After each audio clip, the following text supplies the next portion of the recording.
All right, so we are live. Welcome, everybody. First of all, those of you who have logged in online, thank you for being with us here. Thank you for this amazing crowd who is with us here in Stockholm. It is a beautiful day. Last time we were here in the same venue, last autumn, it was snow chaos, but there were some faithful people who came in then as well. Today it's a beautiful sunny day, and we have quite many here with us also in the studio. And then I also want to say hello to everybody who's actually watching this afterwards, because we know that there are many of you who are not live with us. So I just want to thank you all also for watching us after this event. My name is Anna Romberg. I'm part of the Nordic Business Ethics Initiative, together with Nina, who is not here today. She will join us during the after mingle. And these Ethicstalk live events we do together with DLA Piper. We are super grateful to DLA for enabling these events. And we try to really inspire those who are passionate about good corporate conduct. And we do that in different type of ways. And today we are having a discussion with some very prominent persons who you probably know. But I'm going to take a minute just to introduce who's here. And then I don't want to steal too much time from the actual discussion that we are going to have. Some housekeeping. We have the Q&A functionality in the live stream. So there you can just post questions. I will try to monitor that to make sure we can take in your questions. From the crowd here, we will take in questions towards the end of the session. So with me here today, I have Hayaat from the Swedish Anti-Corruption Institute. So thank you, Hayaat, for hosting us here in Stockholm today. Happy to be here and hosting this event. Thank you. And then Mr. Richard Bistrong. I do think most of you know him. I don't know if I really have to introduce you, but you say you went from corruption to compliance and have really become an inspiration for all of us of how a person actually can change and really, going from being a hardcore business salesperson, not doing the right thing, to be an advocate for how we can inspire everybody to do the right thing. So really happy to have you here, Richard, in Stockholm. Thank you, Anna. It's a pleasure to rejoin the Ethicstalk live series, and thank you for the opportunity. Thanks. And then we have the star of the discussion, Benjamin van Rooij. You are the professor in law and society and director of research at the University of Amsterdam. You also have a role at the University of California, if I understood correctly. Yes, that's correct. I still have a sort of honorary role there as global professor at the law school. You spent a few years in the US as well. Yes. And Benjamin's research, it's super intriguing. I'm very, very fascinated about that. And it's also been featured in sort of normal papers such as the New York Times and so on. And you've written a book. I'm not going to spoil that. We're gonna talk about that. And for me, what was so intriguing when I read that book is, and your research in general, is around really laws and rules and regulations and how that influence behavior or how it's not influencing behavior. In compliance, we are all about policies, procedures. We know we need to have those. We hope they will have an impact for certain type of behaviors. But your research, shows that sometimes the impact can be surprising or lacking. But yeah, we're going to discuss that today. And I think Richard, Hayaat, you're sort of moderate and make sure we have a very interesting discussion here. And please, make sure that you also post questions online, and then we'll make sure we are able to take in your questions here as well. If you feel super eager that, hey, now I just have to interrupt, there is something I want to ask, just wave, and we'll make sure to to get it in as well. But at least at the end, we'll make sure we have some times for questions. But with that, Richard, Hayaat, over to you. Yes, let's get it started. Okay. So the Behavioral Code, co-written by Professor Benjamin Van Rooij. It's a pleasure to have you here. I brought the book just not to promote it because it is a wonderful book, but because hopefully Benjamin's going to provide an author signature later today. So this is really a wonderful piece, and it's such an honor to ask you some questions about it and start a conversation. So maybe we should start with the title, The Behavioral Code, The Hidden Ways the Law Makes Us Better or Worse. Why did you write this book? So I wrote it together with Adam Fine, and Adam, my co-author, who is a professor of criminology and developmental psychology at the University of Arizona, at Arizona State University. We both had our own reasons. So to go into my own reasons, I became a lawyer in 1998 at Clifford Chance, trained in law, in rules. And then since 2000, I started to research first enforcement and later compliance with environmental law in China. So I went from Beijing, talking with the central regulators. Locally, I went to Chengdu first and later to Kunming, and I saw everything I'd learned as a lawyer wasn't really working out at the local level. So I looked back, being next to these large factories, large chemical fertilizer factories, steel factories. I looked back at Beijing, I'm like, so your rules are there? How did they even get here? And that sort of changed my mind completely. I had to learn more than law. I studied social and behavioral sciences for years. And then as I was teaching at University of California, Irvine, I was teaching law students about ethics. I taught a course in legal ethics. And we also brought in legal professionals into the room, company lawyers, prosecutors, defense counsel. And I saw that the way we're training lawyers is very much focused on what I call an ex-post view on behavior. So behavior goes wrong, how do we respond to that after the fact? But our legal system only works, for instance, how we can drive cars around at large speeds without killing each other. It only works because it's driving behavior at the everyday level, ex ante. So I wanted to understand with the book, how does that actually work? And I wanted to go into what we know from the empirical social and behavioral science and explain that in a way not to my academic colleagues, not even to only people working in compliance as professionals, but to a general audience. So final word on that, why the general audience?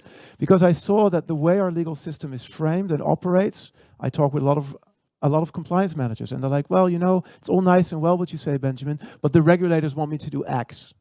Then I talk with the regulators, and they're like, well, it's all nice and well, Benjamin, but the public or the politicians want us to do X.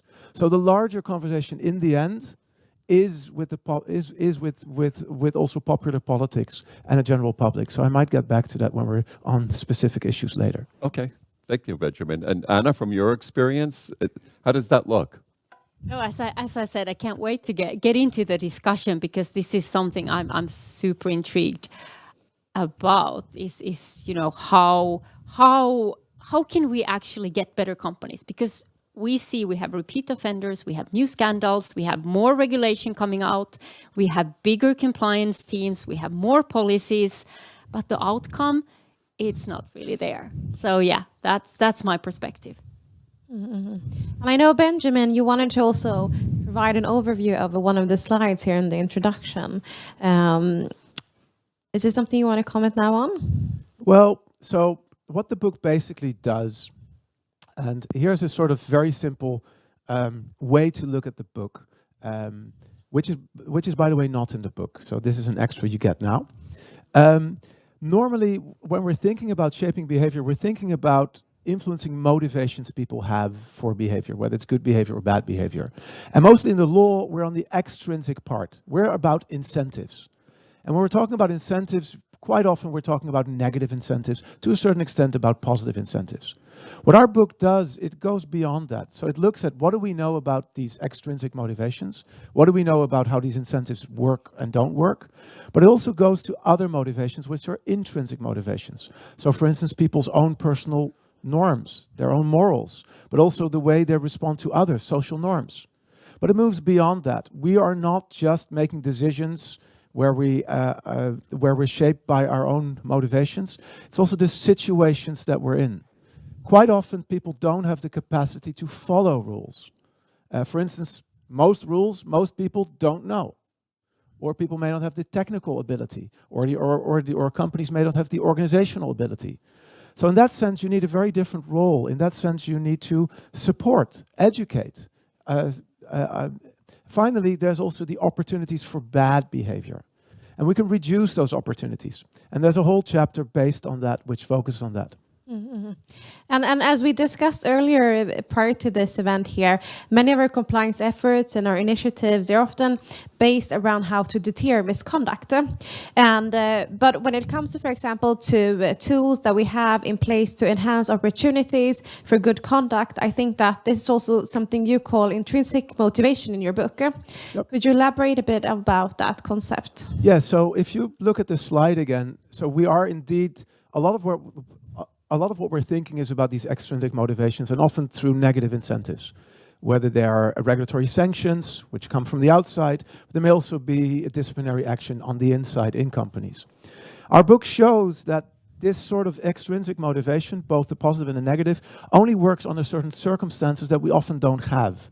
The biggest one is there needs to be a high level of certainty that somebody who's doing bad things actually gets caught. And that in organizations is a very difficult thing, as we all know. It's one of those things that is really, really difficult to establish. Also, we know that these extrinsic motivations are not on their own. They're very much embedded with the others. So to give you an example of a thing our book talks about, it's about harnessing social norms. So your organization may have social norms that people have that may be positive. There may be ways in which their own sort of what they're telling each other is the right thing to do, or what they're seeing others doing is actually supporting compliance. Sometimes when we bring in these incentives into that environment, we may be undermining that. So you have to be aware when there's positive social norms, which can exist, for instance, if there is a certain amount of people who are always, for instance, not bribing people, which I think is most often the case. What happens then if we put incentives in, we may be actually giving the signal, not only, oh, we caught some bribers. No, we actually may be saying it is happening, and it may actually be normal. Yeah. So that's one of the examples in the book where we show through, and you should still be catching or trying to detect these bribers. Yeah. But when you communicate about it, and I think communication is really key here, the way you communicate about it can either send a signal that is only deterrent, which is good, or a signal that's deterrent while also saying it's normal that somebody's doing this. And very often, both in companies, but especially law enforcement, they send that signal that it's really normal. And that we know through research actually undermines the deterrent effect of these sanctions. Mm-hmm. And Anna, what are your thoughts on the dynamics between the sticks and carrots in your experience? I think when it comes to incentives, I think that's something in the compliance community that many of us struggle with, because we can see from the regulators as well that they, like in the DOJ's guidance, they expect us to put in place incentives, because the assumption is then that the financial incentives that we have in place would sort of lead to corrupt, short-sighted behaviors. And then we are asked, okay, look at your incentive systems. How do you incentivize right behaviors? And I think it's really challenging, because partly I think I get my salary for doing the right thing. So then do you need to be paid more to do even more right things? I think that's like fundamentally wrong. We're all getting our salaries to do the right thing. And then the easier part is then with the sticks. Okay, then we can, you don't get your bonus, or you can claw back bonuses and so on. But then I think it's super interesting, as you say, Benjamin, as if we start doing that sort of on a broader basis, does it actually normalize this kind of behavior and the attitudes to these behaviors? So I don't have a solution. If anybody's found like a brilliant way how to use incentives, like internally in a real context, it's let me know. I'm really happy to and intrigued to discuss that, because it's tough. Yes. Maybe you have the solution. No, I mean, so first of all, I don't have solutions. I can only help you ask the right questions for your particular situation. So our book is about helping you guide through the questions to have a more holistic approach to compliance problems. What happens when you do sanctions is we find there's 18 possible things that can start happening. 8 of those are positive, 10 are negative. And it's all about balancing these things. And that's the problem. When we're thinking about sanctions, we're largely only thinking about one thing, deterrence. There's so many other things. I mean, on the positive side, if you see a colleague not getting a bonus because of unethical conduct and you were ethical the whole time, positive thing can be, all right, I'm reassured, I wasn't stupid. That's good. But there's many things on the negative side. And that's sort of mapping that out when you're designing incentives, when you're aware of the possible types of things and how you can increase the positive and decrease the negative, that's core. But it really depends on the situation. There is no easy fix. I'm sorry. No, and incentive systems in general. Now we're not HR professionals here, but if we would have then to design them in general, it's tough. And then when we come like, hey, I have like 12 compliance parameters that we need to like.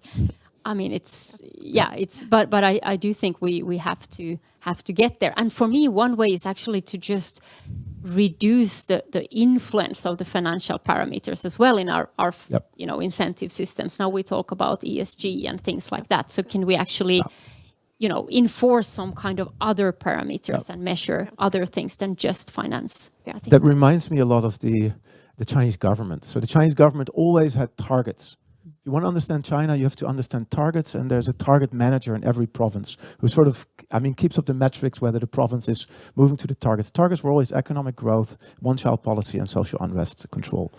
Then they introduced environmental targets. First as soft targets, then as hard targets. The problem, though, is how hard is a non-bottom line target? And when you have a bottom line target on the one hand, which is just income for the company and for the shareholders, and then you have an ethics target, when they're conflicted, which may be in the short run, what happens then? So I think those are interesting questions for me to see this now developing and how it works out. I hope that the ESG and other targets actually become harder targets and become seen as the bottom line. I think, and it really comes to the governance structures of our companies as well. How do we govern? Because I had a really interesting discussion this morning, actually, on about how certain environmental considerations, if they are done on a project level. So here it was about carbon-free concrete, which is much more expensive than normal concrete. And if the project managers on the sort of lower level is making that decision, they will never, select the good concrete, like the environmentally friendly concrete, because the project will be negative.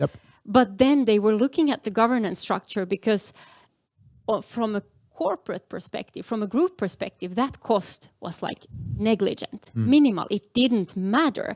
But then the project managers are just steered in a way that for them it mattered. So I think this is, it really comes to the whole governance as well. Yeah. And we'll get back to the incentives, because as we also discussed earlier, we see a lot of that being applied when it comes to environmental targets.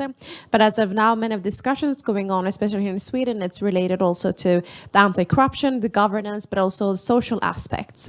So I know the book talks a bit about that. We'll get back to it. I know we have many other questions that we're dying to dig into here.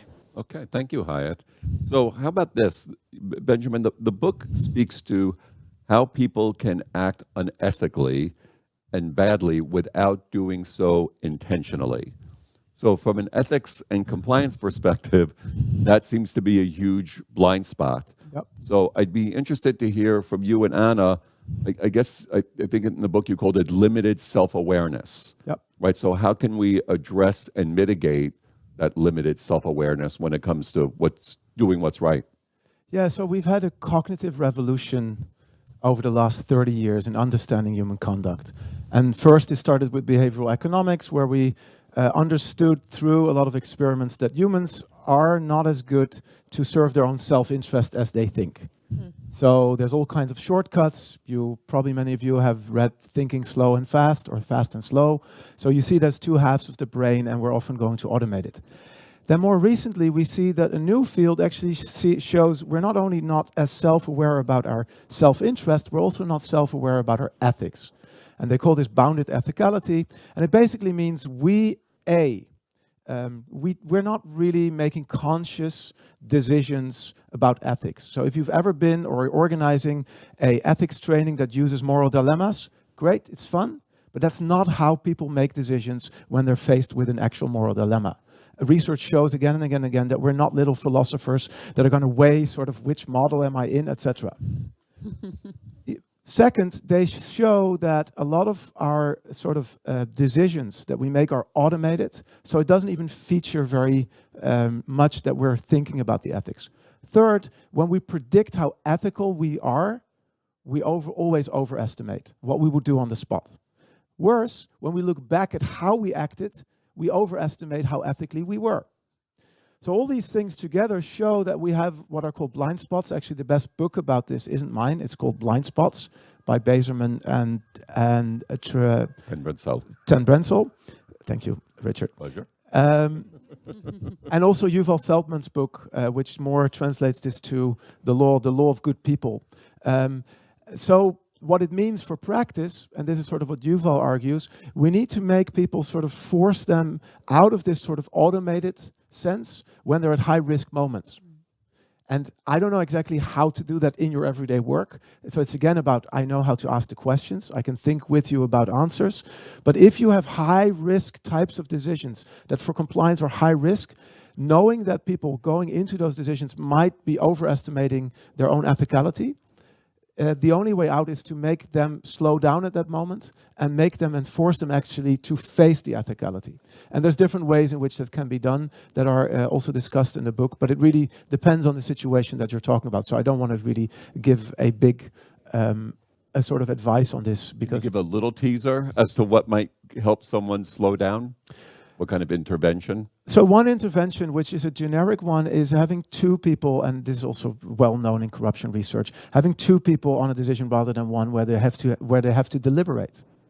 Once they deliberate a decision, it's much harder to have them go through a sort of automated. Then make part of the deliberation also about the ethics and force them to go through that and actually discuss it. So getting people to discuss forces you to go from sort of the automated part of your brain into your frontal cortex, where you become much more conscious of it.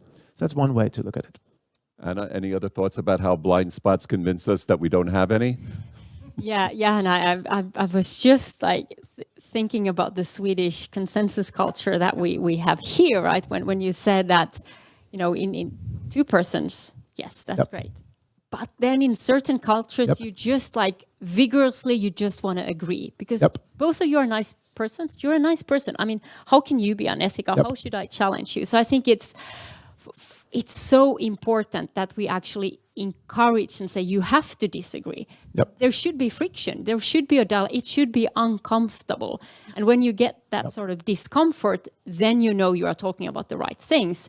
If it's really nice and cozy and you agree and you hug at the end of the discussion and so on, I mean, it's like, maybe you do that after deliberating, but it's so important, I think, in our cultures here in the Nordics to encourage sort of that deliberation and say it should feel uncomfortable. Once you reach that spot where I'm actually challenging you and say, hey, is this really ethical? And I'm sort of revealing your blind spot.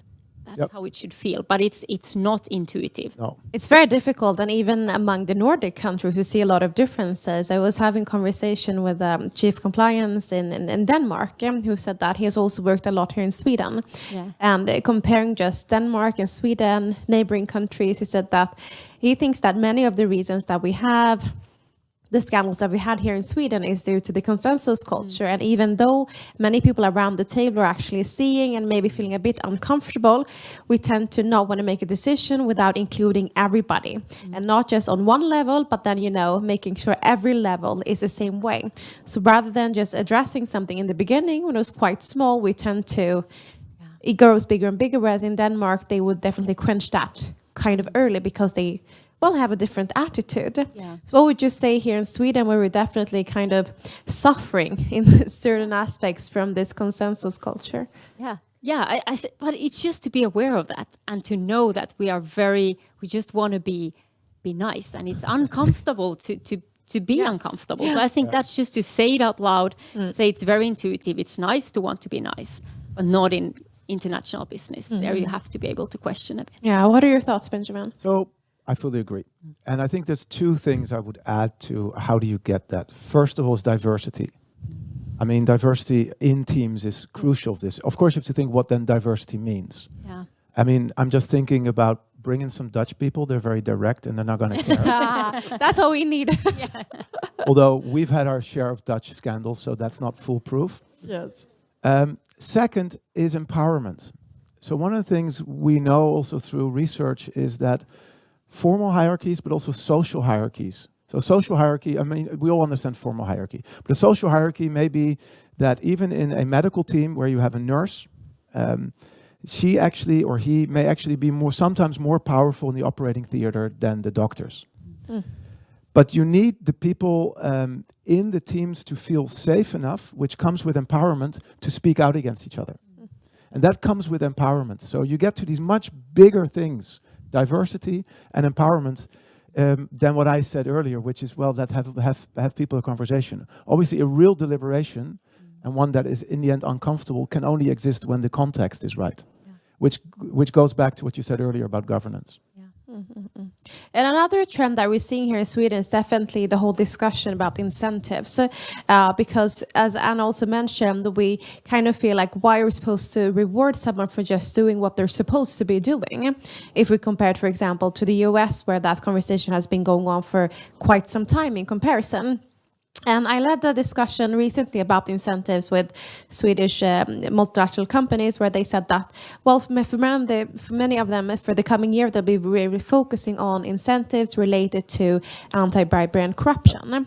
And I know that you addressed this in your book with respect to values-oriented compliance programs and incentives-oriented programs.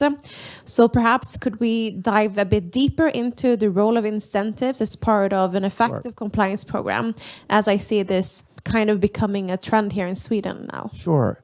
So there's two things I would say on that. So first is, what targets are the incentives linked to? So our book discusses later, and we'll get back to that in a little bit, also organizational culture and how organizational culture can be linked to structural misconduct. And we look at three major cases of organizations that have gone structurally into rule violating practices. And one of the things we saw in those three cases, and I can also see it in other cases, is they had unrealistic targets. So if the targets that you're setting at some point are not achievable, so a good example is Wells Fargo. So Wells Fargo had as a target selling 8 products per client at the bank. So imagine I work at the bank, you come in as my client, Anna. I'm like, great. You say I want to open a bank account. That's one. I've just sold one product. All right, I need to do 7 more. Okay. Anna, do you want car insurance? Great, she wants car insurance. You want a credit card? 3. Home insurance? 4. All right, I'm out of thoughts now.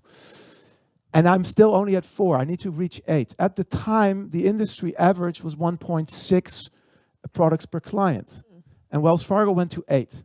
So if you have those targets and you combine them with incentives that they had, both formally, all kinds of bonuses and other things, but also informally. So even when they took away those targets, the informal incentives stayed because people understood you're only a real person, a real salesperson, if you sell towards that. And remember, 8 was the average you needed to hit, the average. So I think that's the first thing. The second thing about incentives is the research on both negative and positive incentives shows that they don't work really well if they're not linked to the actual behavior. Yes. So let's say, for instance, you have an incentive on non-bribing. Okay, I don't know if that's even possible. You don't know who's bribing. That's the problem in the first place. Or also if you have a sanction against bribing, again, those may be seen as the people that are just really bad at it. So the sort of tip of the iceberg problem, which is a really big problem. So I did a second book, which is a joint effort on measuring compliance, where we actually look at all the problems we have in corporations of actually knowing what actually is going on. So any incentive you have is linked to data. But if the data itself is faulty, it probably is really rewarding or punishing just the tip of the iceberg, which has all kinds of effects on all the others that are just underneath the water. And that's not, again, it's not an easily solvable problem. So linked incentives to behavior rather than data then? But you only know the behavior through the data. So that's the problem. And that's sort of where I mean, having for years worked in Chinese companies and later also talked with a lot of other companies, it's always the same problem. It's the same for internal, it's the same for regulators on the outside. Even technology, I've seen, we work with technology now, great. Quite often there's counter technology. So it's a difficult thing. So we're just perhaps in the beginning of this and need to look more deeply into the link between the data and behavior and incentives. Yes, and look, it's not a solvable problem. It helps if you're aware of some of the issues that might play out. It helps if you do think about where the targets are. And of course, that's a difficult thing. In compliance, you're not in charge of the targets of the company. You can, I think, communicate higher up saying, okay, but if these targets are unrealistic, at some point, we know through other cases, Wells Fargo is a point in if you want other cases, they're in the book. At some point, it goes wrong. So I think that's the place where I would actually start, even though it's cutting into the bottom line, even though it is very hard, but that I think is the biggest risk, incentives linked to targets that are not realistic. Mm-hmm. And Anna, in a management position, professional or practitioner, what are your thoughts on this? No, I think it is right, and I think there from a management perspective, it's to dare to let go of that. If we have less financial incentives, do we think the company will be worse financially? There is still kind of this, but if we don't have 80% related to revenue growth, then our revenue won't grow. To sort of just get away from that intuition that no, actually we will probably have over time, maybe not this year, but over time for sure. There is so much research pointing towards that as well. But there is still this kind of legacy of that what gets measured gets done, and financial data, that sort of absolute truth. Yep. And so I think it's a lot of just the mindset shift needs to happen first. And I think part of that mindset shift, that's a nice word, mindset shift, is, and this is very hard given the conditions that most companies are now in the market, but it's trying to get boards to look more at the longer term. Mm-hmm. So if you have the mid to longer term, actually the costs of compliance become integral to the bottom line. And these conflicts become lower. I'm quite surprised when I look back at it. In the 1990s, my father was the second lawyer at Shell, the Dutch oil company, and he did trainings with the board on long-term thinking, which I find fascinating because my father is a lawyer. He never looked at behavioral science. He just thought that this was the thing, and I do think he's right. It's difficult to do. The cases that I'm now developing on these really negative companies, they're all extreme short-term thinking, but it's very much linked to the market that they're in. Yeah.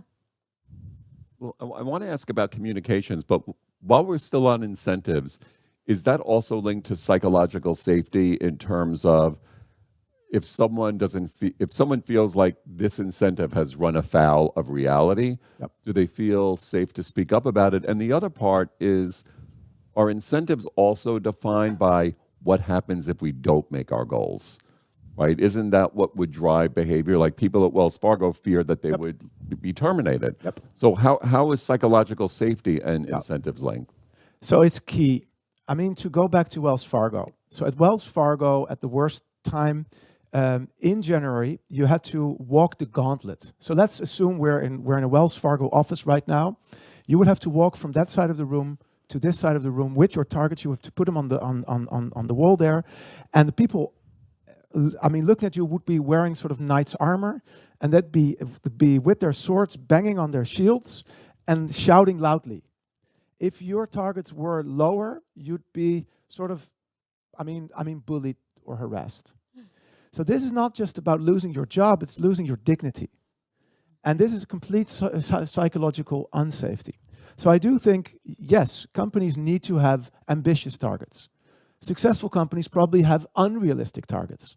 That's going to happen. But I think then the conversation is, okay, if we have unrealistic targets, are people in a position where they can speak out?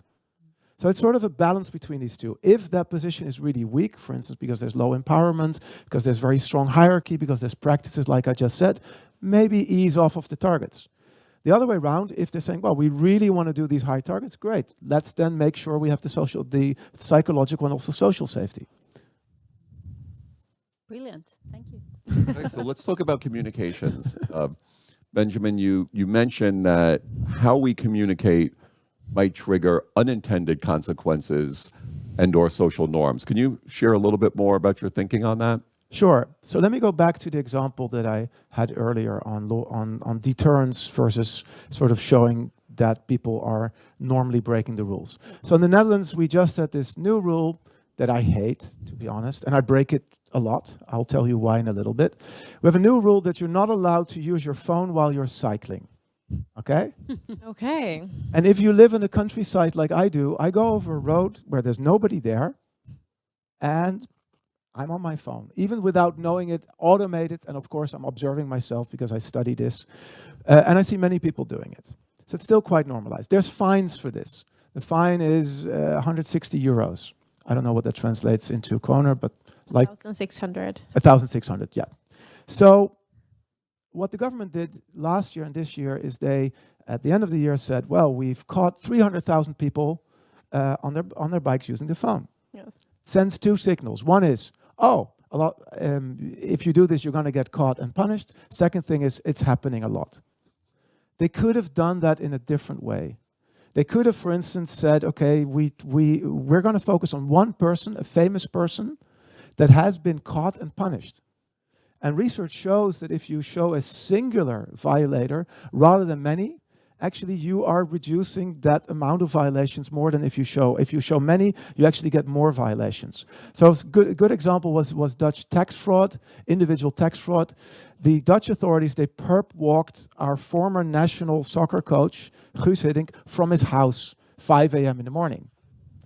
That sends a signal, and in a different way. I mean, there may be other negatives on that, but at least it doesn't trigger a negative social norm. Mm-hmm.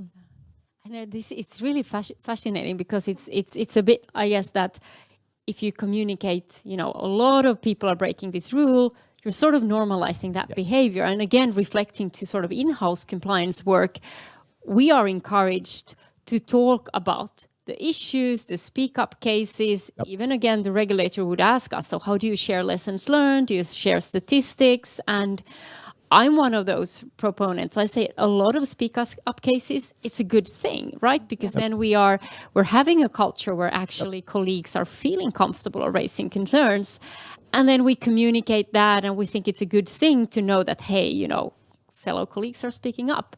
But then it's really interesting to think about that, hey, does this send a signal that, it's good to speak up, but also it's sort of okay to violate rules as well? So I think it's really an interesting balancing act, right? Yes, and that's a very interesting case. So when you're talking about speaking up, you want to normalize that it's normal to speak up. Yeah. Great, so communicate that. Also show that people who've spoken up are okay, not retaliated against, they're comfortable.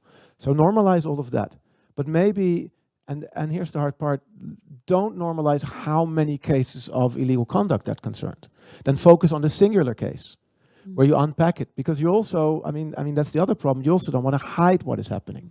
So it is a tightrope, it's a balancing act. That's also why I'm not for easy solutions, not for sort of preaching, oh, you should all do X.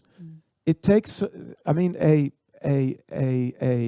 person or team of persons with sophisticated understanding of these issues, and I'm not talking about people like me, academics, I'm talking like people like you and people in the room, to actually look, okay, what are the potential things that are at play here?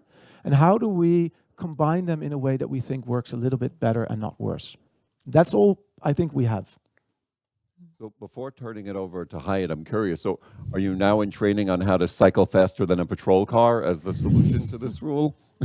It's kind of interesting what happened. So the other day I was biking from the station back to my house, and I first go through the city, and I pass by the police station. I'm on my phone. Police car comes out in front of me, opens the window, and says, you shouldn't be on your phone. He doesn't find me. What happened now is I never use my phone again on that road. So this is very specific deterrence. It doesn't help me after that. So I've kept observing myself and kept thinking, okay, how can somebody get me off my phone? And it's an interesting compliance question, I guess. Of course, I could just stop using it. But we all know also how many addictive elements are in the phone, also designed in the phone. And also when you think about it, just observe yourself this afternoon, how many times you reach for your phone without making a decision. You don't make a decision. You reach for it, it's automated, there's all kinds of addictions in there. And that's what, unfortunately, some of the big compliance issues that you're managing are also like. So this, we're going to follow up on this. So we, sign up to the Nordic Business Ethics newsletter. We're going to follow Benjamin's sort of bike story. When did you start using your phone? No, jokes aside. Looking forward to that. No, but another on the same theme, a theme in the book is also organizational culture, and I think let's talk a bit about that. What does that mean to you, Benjamin, and what should it mean to all of us here and digitally? So I started becoming interested in organizational culture, I think around 2017, 2016. And I started to look in the literature, and I found, yes, both in practice. I saw that the Department of Justice sort of put organizational culture into what it thought was important companies should look at.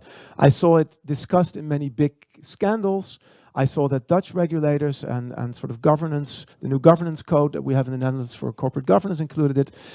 And increasingly, I saw that not many people actually know what A, organizational culture is and what we should be looking at. B, what do we actually know of what elements in such a culture are negative and risk that we should be worried about?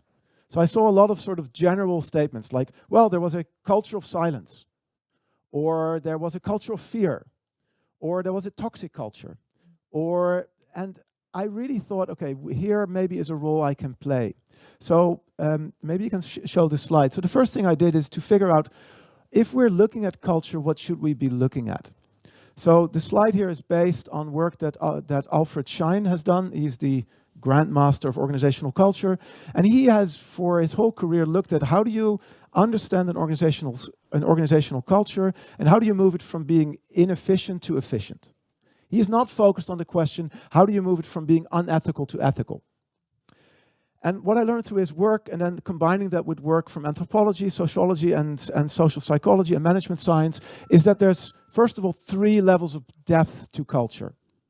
At the most shallow level, from the outside, is what we can see an organization says about itself. For instance, we can see its rules, we can see its sort of hierarchy, we can see its sort of what it tells the world about its values, and we can see what it does to a certain extent. Then if we move to the middle level, we can interview people. And these people may be aware of what their own social hierarchy is, which is not the formal hierarchy, but who is actually boss, even though the boss may think the boss is the boss, what the sort of real rules are on the work floor, etc. You can also interview them about their values, and finally, what they're aware of in practices. However, if you get to the deepest level, you get to the underlying assumptions, you get to what is implicit. The people are no longer aware of this anymore. This is the most deeply ingrained. This is what they hold for normal in such a normal way that they're not aware of it. And only an outsider, especially someone trained in ethnography, can actually get to that level. So that's sort of the deep underwater that is nearly impossible to get to unless you have a fully bad company going completely bad and you hire a team of ethnographers to come in later. The second part is there's different things that you can look at. Structures that you can see here, the values and the practices. What I see in existing research, academic, but also existing practices in companies, we're only looking at the middle part, the values. The values that we can talk to people about that they can share with us. And I've now started a project where we're looking at, where we're trying to go broader. Of course, it's very hard to go to the deepest level, but what we're trying to do is sort of reverse engineer from the worst cases. So it's sort of like FBI profiling. We're looking at repeat offenders. We're looking at companies who have for more than 5 years repeatedly offended in a strong way, rules with dire consequences. They have to be really serious. And it's both public and private organizations. And we're looking at, okay, in this sort of misconduct, where can we trace it back to elements of culture as outlined here? So I did an earlier paper which focuses on Wells Fargo, for instance, and other companies. But right now we have different teams. We have one on banks. We have one on pharmaceutical. We have one working on police departments in the US. And what we're trying to do through that is to develop sort of the risk factors that may be at play in an organizational culture for other companies, yours, that are not in this situation, I hope, to earlier understand what risk may be there, so you can yourself have discussions about that. And I can say more about some of the content about it, because I've already been talking way too long on this one. No, it's one of my favorite chapters. But also to Anna, I know you've often asked the question, is it even possible to be ethical? What are your thoughts on this? Yeah, I think actually, I don't know if we have Nina here. Yeah, there Nina is. Yes. I think Nina should respond to this, but I think Nina usually says that it's not, if you think you're ethical all the time, you are unethical. Because there is always an ethical consideration that I didn't think of, and if I dig deep enough, there is something. So I think that is coming back to those blind spots. That is very dangerous to think that, we can become a 100% ethical company. And I was actually yesterday in a discussion around U.S. enforcement, and the intriguing thing is that we can also see, we focus a lot in compliance on sort of the preventive side and try to prevent misconduct, and sort of thinking that if we fully refine that, we can prevent all conduct. But we have repeat offenders, coming up all the time. I think Philips, Strikers, GE are like now again being investigated for a second, third time. And I think that just shows to it that it's a bit naive actually to think that we can design programs that will 100% create ethical companies. We have to focus on these other aspects as well. And it's a bit sad to say that also just realize that unethical and possibly even illegal behavior will happen. So that is, but it's again coming to the Nordic context. And I think one of the main reasons why Nina and myself started this whole initiative and also did the Nordic Business Ethics Survey was that we frequently heard from boards, executive management teams in Nordic companies that we are such a great company. So we have Telia, now we have Ericsson, and then we have Swedbank and a couple of more, but they are, it's their problems. It could never happen, here, because we are such a good company. We have such good values. And that is, I think it's really, really dangerous. Mm-hmm. Yeah, I think that's the right attitude. And I think as with many things in life, 100% is probably not good even for a company. And striving towards that, because it creates, I think, an organization where even doubting that you get to 100% becomes something that's difficult to discuss. And I think realism, and I think that's what you're all about. Let's be realistic of what we can do and we can't do. And I think that's really vital. On the culture side, so people sometimes say, but how do you then change a culture? And I think that's a very difficult question that at least in academia, we know sort of how do you go from inefficient to efficient? How do you go from bad, ethically speaking, to good? I don't know. That's why I'm so much focused on let's be there much earlier when an organization may have just developed some of the early risk factors. What I'm really worried about in terms of our research, and I've seen that already happening. So I have an early paper out that came out in 2018. I've seen some companies and some regulators actually saying, there's 7 elements. They're also discussed in the book. These 7 elements, that's it. I'm like, well, but that's just the first idea we had. Don't use this sort of as a stick against companies. You have 3 of these elements, you're going to be under extra supervision.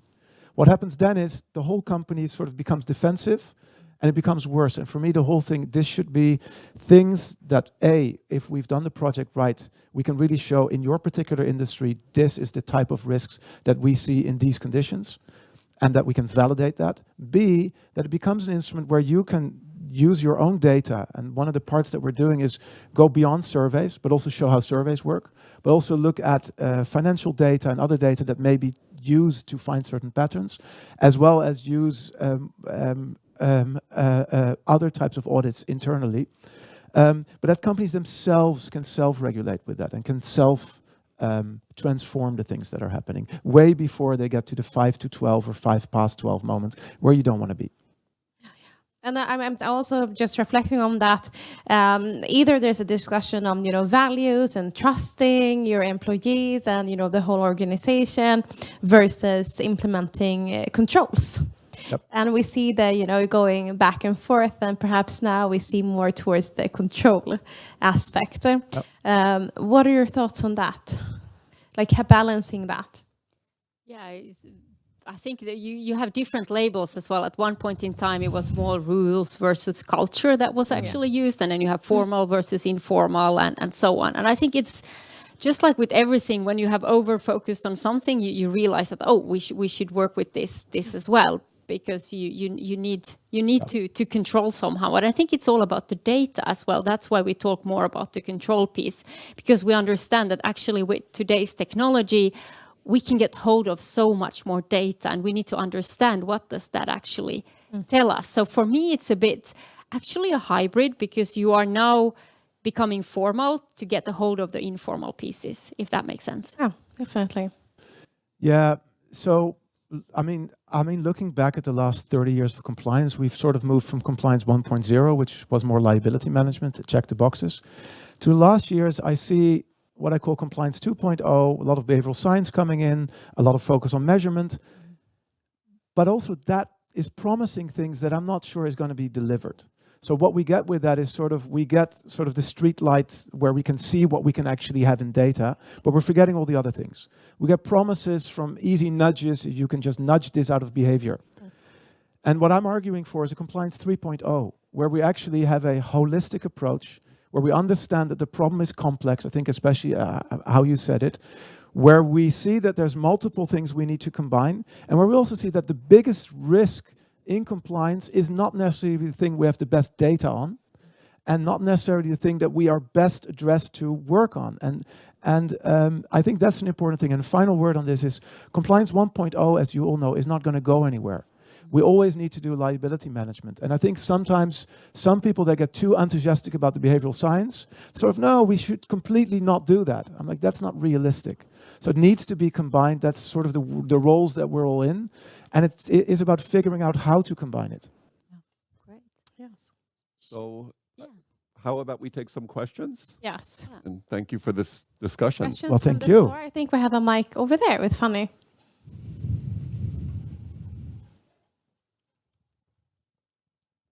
Hey, thanks for an excellent panel.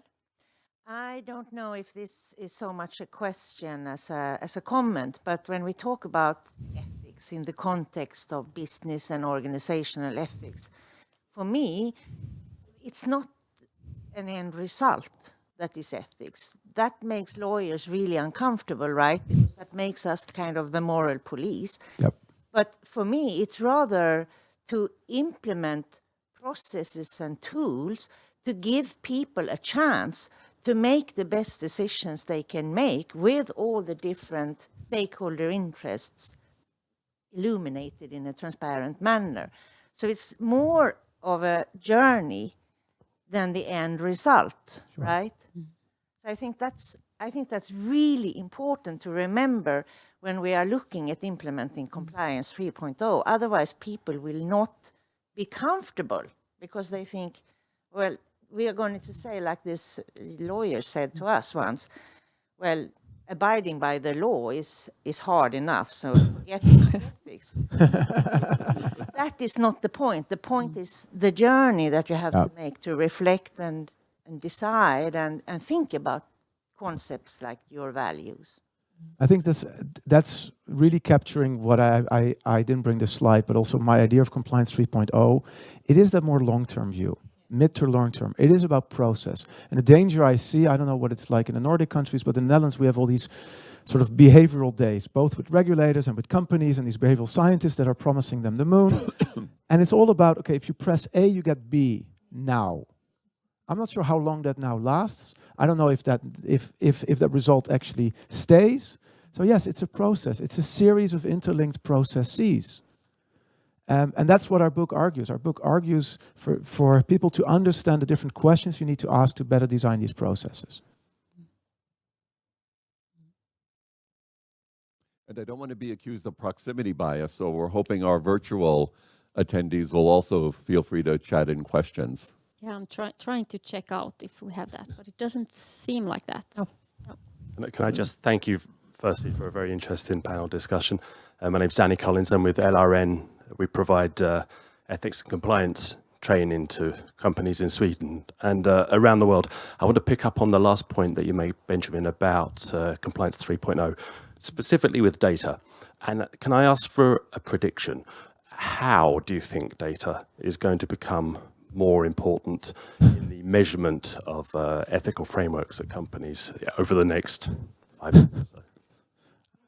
I'm not really good at making predictions, especially not about data. Obviously, it's becoming more important.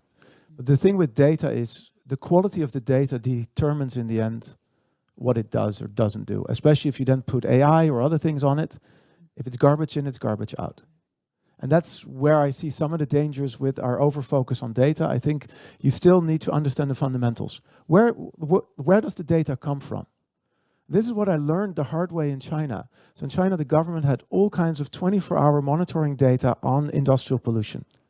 I then went to these companies, spent time there, learned at some point that there were more people working at night than during the day. Why? Because during the day, there could be unannounced inspections that they actually would look at the equipment to actually see whether they were using the right pipes where the monitoring equipment was installed. At night, they would never use these pipes. So all the data they had on these companies was just not reflective at all. So it's made me a sort of, let's look where the data comes from, let's look what it covers and doesn't cover. For some sorts of behavior, yes, we can 100% do things better with data. For others, I think it's going to be much harder, and it really depends on the sort of thing. So just to follow up with Anna and Benjamin on that, I mean, the US regulators are talking a lot about data now. Yep. Is there a danger that we're going too far over to the data approach and we're losing the holistic sight of conduct?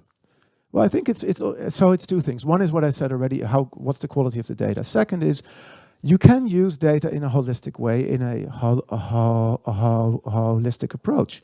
You can actually understand all these things that I had on the earlier slides, so intrinsic, extrinsic motivations, as well as capacity and opportunity. You could, but you have to ask the right questions for the data and collect the right data from the start. What happens often is the other way around. We don't start with the questions that we're asking that might get us to understand the fundamental causes of the conduct that we're interested in, but we might just start with the available data. And then we're only focused on the data. And the data is so sexy. And the people that understand the data, I mean, that can work with the data and calculate, they're in charge. But you actually need to have people that understand behavior to be in charge and have the discussion about what data fits best and whether that data is good or not. So it's about how do you actually organize your understanding, your collection, your analysis, and your understanding of the data.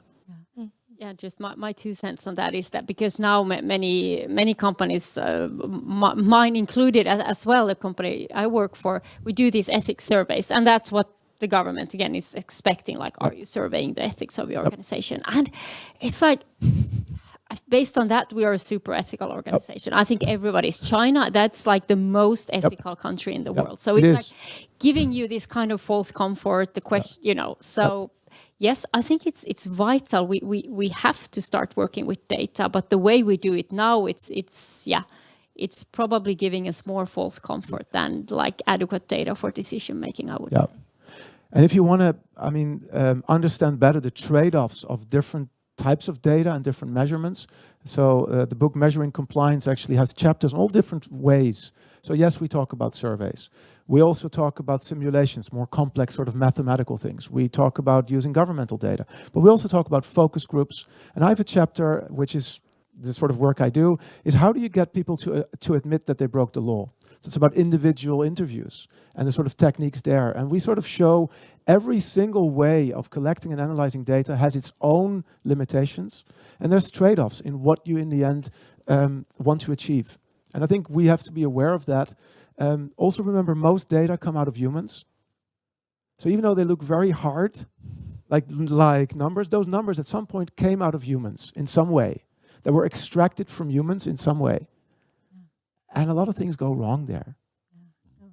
Super interesting. I feel we could keep going on. I think we need to wrap up. We are sort of 1 minute left. 1 minute left. So I really want to thank the panel. Thank you, Richard, Benjamin, for coming here. This was excellent. I would probably will pick up this theme, and also just on the final point on the data, because many of you know we do this Nordic business ethics survey where we look at unethical conduct at Nordic workplaces. If we look at our data, I think for Sweden it was like 50% of the respondents had witnessed corruption. Wow. If you look at the data from like companies like mine and yours, we don't see that in our surveys at all. So there is like a discrepancy out there. But yeah, thank you all. And yes, we will see you during our next ethics talk. Thank you.